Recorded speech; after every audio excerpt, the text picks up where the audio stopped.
Hello YouTube, welcome to my new blog villain করা সান্তালি ব্লগে আপনাদের সবাইকে জানাই অনেক অনেক সাদর আমন্ত্রণ। আজকে আমরা এসেছি তপজদের বাড়ি একটু খাওয়া দাওয়া করতে, আর আজকে এখন আমরা একটু নদীর পাড়ে সাঁতার কাটতে যাবো উড়গুড়ু। তার জন্য আমরা এখন বাড়ি থেকে বেরিয়ে পড়েছি, আর আমার সাথে আছে আমার প্রিয় ক্যামেরাম্যান। চলে আয়, চলে আয়।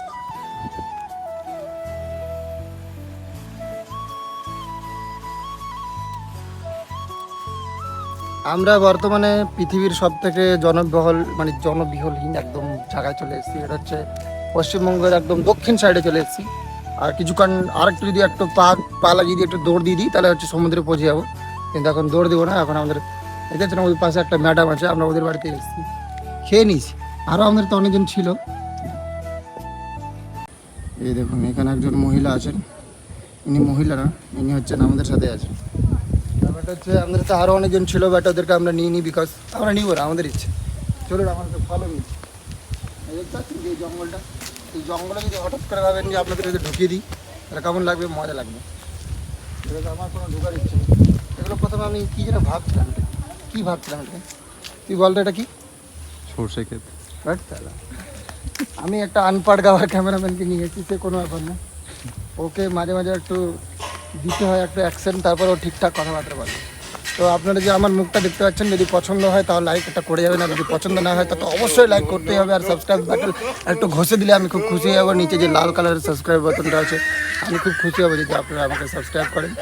আর আপাতত কিছু বলার নেই, নদীতে যাবো, একটু ঝাঁপ দেবো, আর ওখানে আপনাদের বাকি তারজাম দেখাবো যে আমরা কি কি করতে পারি এই সভ্য দুনিয়ায় এসে।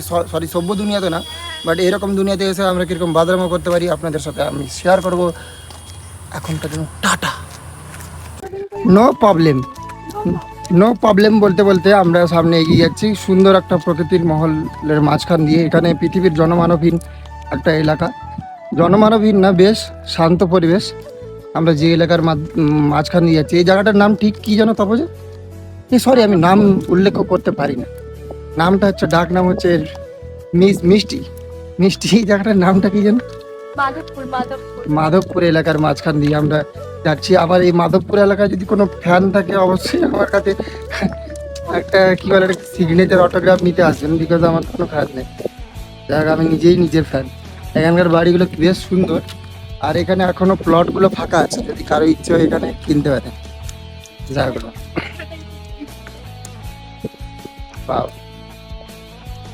বাকিদেরকে ব্লগে নেওয়ার আমাদের অনুমতি নেই, ব্যাস এই দুজনকে নিয়ে আজকের কন্টেন্টটা। ব্যাস এদের মুখ না দেখে পিঠ দেখে আমার কমেন্টে গালাগালি করবেন না অযথা।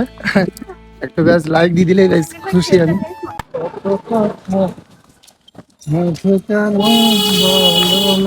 এই জায়গাটা মাঝখানে গান দিয়ে রাখতে হবে। ও ভাই লাইভে ব্রো, এই ডিস ব্রেক মেরে দিলাম কিরকম করে। কোন দিকে, বাঁ দিকে ডান দিকে? Which side you guys want? বা ফুটবল মাঠ আছে, মানে এখানে খেলা হয়।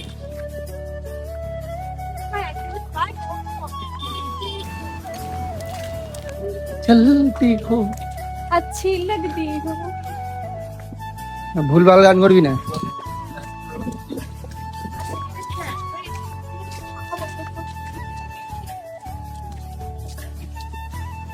পেরোলে হলদিয়া বন্দর। হ্যাঁ হ্যাঁ তাহলে তো আমি কি হলদিয়া বন্দরে যেতে পারি? হ্যাঁ পারি, এখান থেকে 2 ঘন্টা লাগে লঞ্চে। আরে বড় বড় ব্যবসা করি কি না, বড় লোক মানুষ আমি। ওখানে আমার বাবার 2-3টা পোর্ট ছিল, বুঝলি? শোন না, হলদিয়া বন্দরে আমার বাবার 2-3টা পোর্ট ছিল, বিশ্বাস করছিস না? নদীতে ওই হলদিয়া বন্দরে আমার বাবার পোর্ট। হাট, আমার কথা কেউ শুনছে না ভাই, আমার কথা কেউ শুনছে না ভাই। একটা সুট কল জেল পড়বে, একটু পরে জেল আছে কেমন হয়। কি করবো, জেলে ঢুকে যাবো? জেলে তোকে ঢুকিয়ে দেবো। এ ভাই পুলিশ আছে ভাই, ভাই এখানে পুলিশ ভাই, যদি পুলিশ আমাকে। আমরা ইতিমধ্যে বহুত দূর পৌঁছে গেছি। हम लोग आते आते जाते जाते खासते खासते लास्ते लास्ते আমরা পৌঁছে গেছি বহুত দূর। আর কিছুক্ষণের মধ্যেই আমরা পৌঁছে যাব নদী, বিকজ আমরা হেঁটে হেঁটে আসছি, তাই একটু ক্লান্ত হয়ে গেছি। আমাকে দেখছেন সানস্ক্রিন লাগানোর পরও আমার মুখটা কেমন গ্লেজ মারছে। আর এখন একটু একটু বৃষ্টি পড়তে শুরু করে দিয়েছে। একবার নদী পৌঁছে যায়, তারপর যা ডিগবাজি খাবো কিনা, তারপর আমাকে ধরে আটকাতে পারবে না। গামছা নিয়ে এসছিস তো তোরা তো নাকি? গামছা গামছা নিয়ে আসিনি, যাই হোক।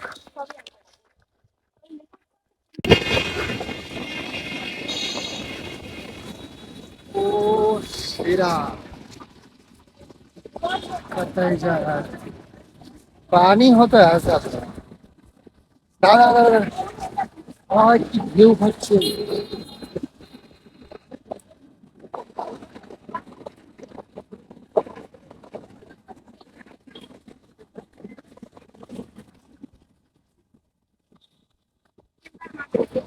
চার্জ লাগবে।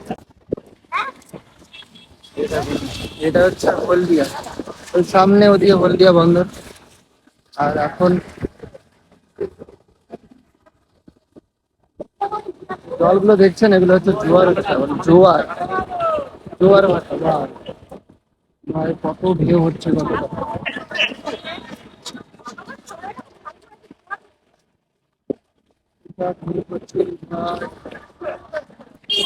বাই চান্সে ওখানে পড়ে গেলি কিনা, জীবন নষ্ট হয়ে যাবে কত জোরে।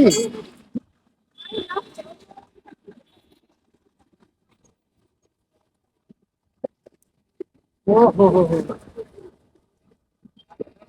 কত জোরে জোয়ার আছে।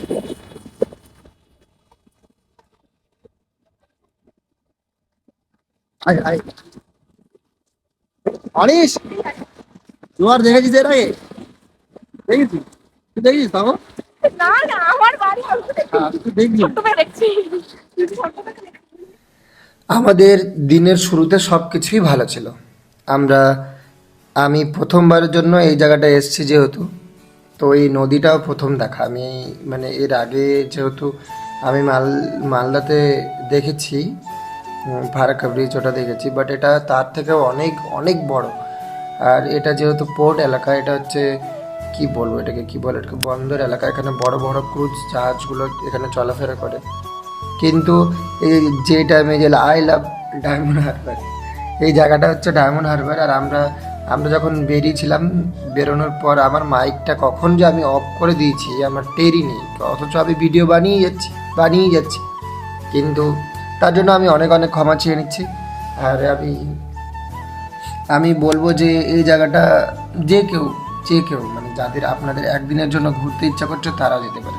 এখানে খুব সুন্দর বসার জায়গা আছে, আর এতটা সুন্দর জায়গা, অসম্ভব সুন্দর প্রকৃতির মাঝখানে আপনারা মানে কি সুন্দর দিনটাকে অতিক্রম করতে পারবেন। আর এখানে আরেকটা ভালো জিনিস হচ্ছে, এখানে লাগাতার হাওয়া তো বইছেই, দ্বিতীয়ত দোকান আছে, টোটো আছে, আপনারা যে কোনো জিনিস দিয়ে এখানে এদিক ওদিক যাওয়াফেরা করতে পারেন। আর আমরা যে টাইমে গিয়েছিলাম সেই টাইমে হচ্ছিলো জোয়ার, জলগুলো এত জোরে জোরে এসে আছাড় মারছিল আর এত জোরে জোরে সাউন্ড করছিল। আমি মোটেও বিচ পার্সন নই, আমি একদম মানে সমুদ্র পছন্দ করি না, মানে কখনো যাইনি বাট পছন্দ করি না। কিন্তু সমুদ্র এত সুন্দর দেখতে আমি প্রথমবার অনুভব করতে পারলাম। এটা সমুদ্র নয়, বাস নদীর জলটাই ভাবে আসছিল। বাট কি আমি প্রথমেই তপর কাছে সরি চেয়ে নেবো, আমি অনেক দুঃখিত। আমি তপকে বললাম যে আমি রেকর্ড করব, তার জন্য আমি ওকে মাইক দিলাম।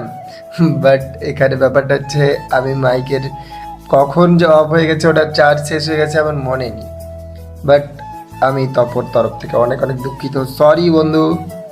বাট ও আমাদেরকে মানে বলছিল ওখানকার জায়গা সম্পর্কে, কারণ ও একমাত্র সেই জায়গার বাসিন্দা, ও সব জানে।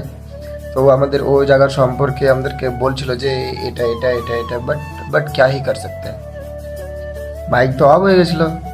বাট তারপরেও আমি ওর কাছে অনেক অনেক ক্ষমা চেয়ে নিচ্ছি। বাট ও দিনটা খুব সুন্দর ছিল, এত সুন্দর একটা দিন। খুব রোদ প্রচণ্ড আছে, বাট ঠিকঠাক বোঝা যাচ্ছে না, বাট এত সুন্দর একটা দিন। আর এই ছোট্ট একটা জিনিস কি বলবো, সরি। আমাদের সাথে ঘটে গেছে চমৎকার ঘটনা, দেখতে পাচ্ছেন না? তপর জুতো ছিঁড়ে গেছে, ও ছিঁড়ে যায়নি, ও নিজে গিলে নিয়েছে। আমরা বুঝতে পারি না, ওর চপ্পল কিছু হলো না, আমার চপ্পল কিছু হলো না, ওর চপ্পলই ছিঁড়ে গেল। এটা সম্ভব? এটা কি সম্ভব?